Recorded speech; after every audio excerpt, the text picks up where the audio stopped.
2022 Engineer Hersi, rais wa Young African na rais wa ACA alisema kwamba afe kifa afe beki, miaka yangu hii nitajenga uwanja. Hicho ndio kitu ambacho watu wanakisimamia. Umeelewa vizuri hapo? Lakini mimi kwa upande wangu, kwa upande wa Young African nawaelewa katika eneo moja. Kutengeneza uwanja ni mchakato. Hilo jambo lazima waweze kulielewa. Na katika mchakato wa ujenzi wa uwanja kuna mchakato mara mbili. Mchakato wa kwanza wanasema kwamba mchakato wa ndani, na mchakato wa pili mchakato wa nje. Umeelewa vizuri? Mchakato wa ndani ni ule mchakato ambao huwezi kuuona kwa macho. Huo yani ujenzi upo, lakini upo kwenye mchakato wa ndani ambao kwa macho ya kawaida huwezi kuona. Huo ni mchakato wa ndani. Kujua kwamba hapa vitatumika material kiasi gani, huo ni mchakato wa ndani. Umeelewa vizuri? Mchoro utakuwaje, huo ni mchakato wa ndani. Umeelewa vizuri hapo? Kutakuwa na vyumba vingapi vya biashara, huo ni mchakato wa ndani. Umeelewa vizuri? Labda watatumika wajenzi wangapi, huo ni mchakato wa ndani. Umeelewa vizuri hapo? Kuangalia aina ya soil iliyoko pale, bwana, soil hii ina absorb maji au inakuwa inatawanya maji, ni udongo wa aina gani soil yake, huo ni mchakato wa ndani. Umeelewa vizuri? Mchakato wa nje sasa ni mchakato ule ambao unaanza kuona watu, uwanja umezungushwa mabati. Umeelewa vizuri? Unaanza kuona greda limekuja linaanza kuchimbua. Huo ni mchakato wa nje ambao unaanza kuonekana sasa. Unaanza kuona watu wamebeba vifusi vinamwagwa na kadhalika. Huo ni mchakato wa nje.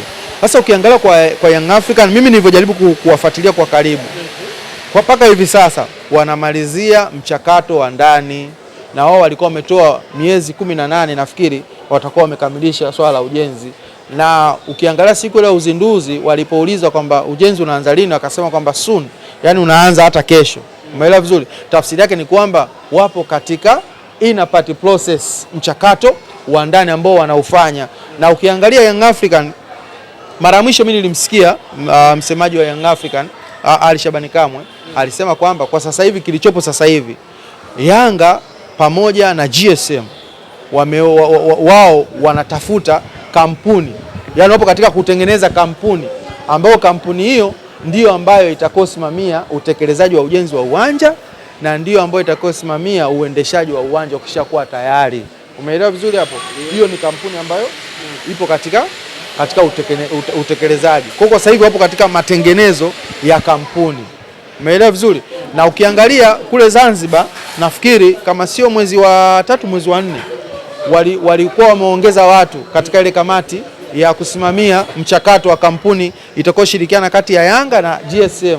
Waliongezeka watu wawili. Kuna mmoja alikuwa mtaalamu wa masuala ya sheria na mwingine alikuwa kwenye utaalamu wa masuala ya biashara na fedha. Umeelewa? Waliongezeka kwenye ile kamati. Na walivyoongezeka wale, baada ya hapo sasa tukaanza kuona mchakato mwingine ukaja mchoro wa uwanja ukaonekana. Watu wanasema mchoro uwanja wa laptop ukaonekana uwanja. Umeelewa vizuri? Utakuwa hivi, hapa kutakuwa na duka, hapa kutakuwa mchoro wa AI wanasema.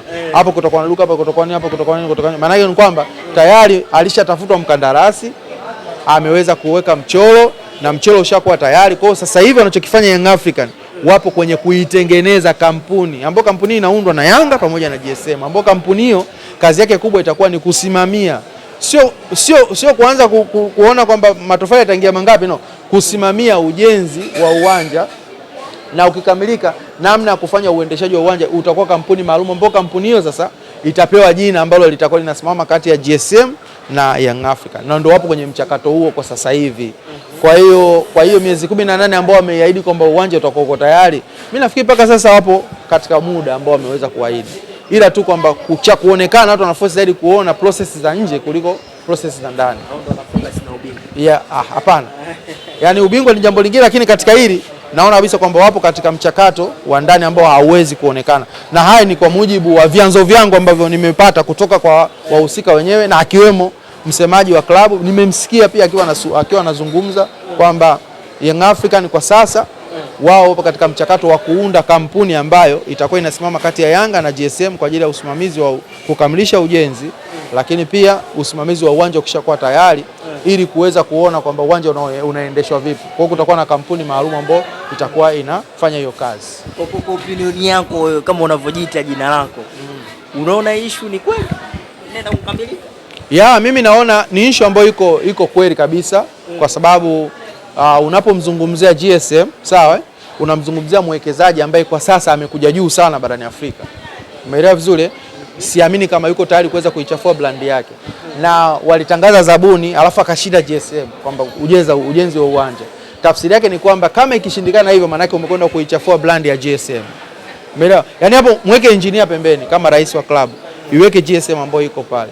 Alafu baada hapo sasa mchukue engineer mweke hapo kama rais wa klabu, kama rais wa vilabu barani Afrika. Ikiferi hapo, maana yake pia hata yeye mwenyewe pia atakuwa amejichafulia safari yake ambayo ya ndoto nyingi ambayo anaiwaza kwenye mpira. Kwa hiyo mimi kwa imani hizo zinanipa kabisa tumaini kwamba inawezekana kabisa kwamba jambo likawa liko katika process nzuri, hata kama litachelewa kukamilika, lakini naona kabisa lipo katika mchakato mzuri, kwa sababu mbali ya hili sikuwahi kuona uongozi wa Yanga wakichukua hatua za ujenzi wa uwanja, lakini hawa wamesema, lakini sasa hivi unaona kuna hatua zinaanza kuchukuliwa kwa ajili ya ujenzi wa uwanja. Na hata ukiangalia hati ile ya kiwanja kile siku ya Mwananchi Day walipewa kwamba bwana, sasa hivi serikali imepitisha eneo ambalo mliomba liongezwe, hati yake ni hii hapa, ambapo toka kuundwa kwa Yanga haikuwahi kutokea. Tafsiri yake ni kwamba wana mwelekeo wa kwenda kwenye ujenzi wa uwanja. Mimi imani yangu inanituma katika hilo, kwa sababu tayari mchakato ushaanza na progress unaanza kuziona. Lakini watu wengine ambao wanajali zaidi mchakato wa nje kuweza kuona hilo mimi kwangu mimi naomba wasubiri kwanza. Subiri kwanza kuona vitendo. Yes, of course. Bwana, tumezungumza sana mengi. Kama kuna kitu cha kumalizia basi nimalizia, mashabiki wa kusikia. Of course, kwangu mimi naomba tu vijana wa Serengeti Boys kwa kitu walichokifanya tuwatie moyo, tuwapongeze katika hatua hiyo waliofika, isianze kunyoshana vidole, tusianze kuwa discourage, kwa sababu hawa ndio taifa la kesho ambao wanakwenda kutubeba. Tunafahamu kwamba msimu unaokuja tutaandaa AFCON, lakini pia hawa wakiwa wanaanza kuhusishwa katika timu za wakubwa itakuwa ni jambo zuri zaidi. Lakini pia nimemsikia waziri mwenye dhamana ya michezo akisisitiza kwamba wachezaji hao watakaposajiliwa wacheze kwenye vilabu kikosi cha kwanza, wacheze, akisisitiza wacheze, wakikaa benchi yeye hatokubaliana na hilo na Karia asikubaliane na hilo. Ameongea jambo zuri sana, ila mimi kwa kuongezea ni kwamba ni kutia shime kwa upande wa TFF kuweka mkazo kwenye vilabu vyetu kuwa na timu za vijana zenye nguvu, lakini pia kuweka mazingira safi ya kuweza kuwa na ligi ya vijana, kuwe na ligi ambayo iko serious ya vijana, ligi serious ya vijana. Media kama hizi mnavyokuja, mnakuja pia tunazungumza habari za vijana, tuone Mtibwa Sugar, Young African, timu za vijana zikiwa zinapambana miaka 17, miaka 20. Tunaona miaka 20 ndio kidogo ina nguvu.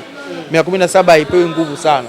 Miaka yetu sisi kipindi tunacheza kulikuwa na Coca-Cola ambayo ilikuwa ina nguvu, lakini sasa hivi unaona haina nguvu. Kwa hiyo mimi nafikiri kwamba kwa sasa hivi iweko nguvu kwenye ligi za vijana na vilabu vyetu vihakikishe kwamba zina timu za vijana. Na ndio kanuni inasema kila timu lazima iwe na timu ya vijana, lazima iwe timu na wanawake, lakini haijawekewa mkazo. Mimi nafikiri ikiwekewa mkazo huko itakuwa ni nzuri zaidi, kwamba hata vijana wanapotoka timu zao za taifa wanakuja kwenye vilabu wanajua bisa kuna vijana ambao watakuwa wanapata mashindano ya kucheza mengi kwa kwenye vilabu. Kama kuna ligi za muungano tunacheza wakubwa, kuna ligi za mapinduzi tunacheza wakubwa, basi kuna msimu huo kwamba muungano wa safari Yanga watapeleka timu za vijana, Simba timu za vijana kwenda kwenye mapinduzi cup, kwenda kwenye muungano cup, ili mradi kuweka ile motivation kwa vijana kuweza kucheza mechi nyingi zaidi. Lakini tukitegemea waende kucheza Simba na Yanga, tukubaliane kwamba Simba ni taasisi ambayo imekaa inategemea kuweza kupata returns, Yanga ni taasisi, Azam kadhalika na timu zingine na Mungo na Mtibwa na vingine, wao watafocus zaidi kuweza kupata mafanikio ya ndani na mafanikio ya nje. Uanze kumwambia sasa hivi aanze kumtengeneza mteja, ampe tu platform ya kucheza kwa muda mrefu, aache soko la ushindani, hiyo kidogo inaleta changamoto. Kwa hiyo kikubwa ni kuweza kuandaa mazingira ya kuweza kuwapa vijana nafasi ya kucheza kwa wingi, kwa kuweza kuweka nguvu kwenye timu za vijana na ligi za vijana. Shukrani sana. Shukrani jazila.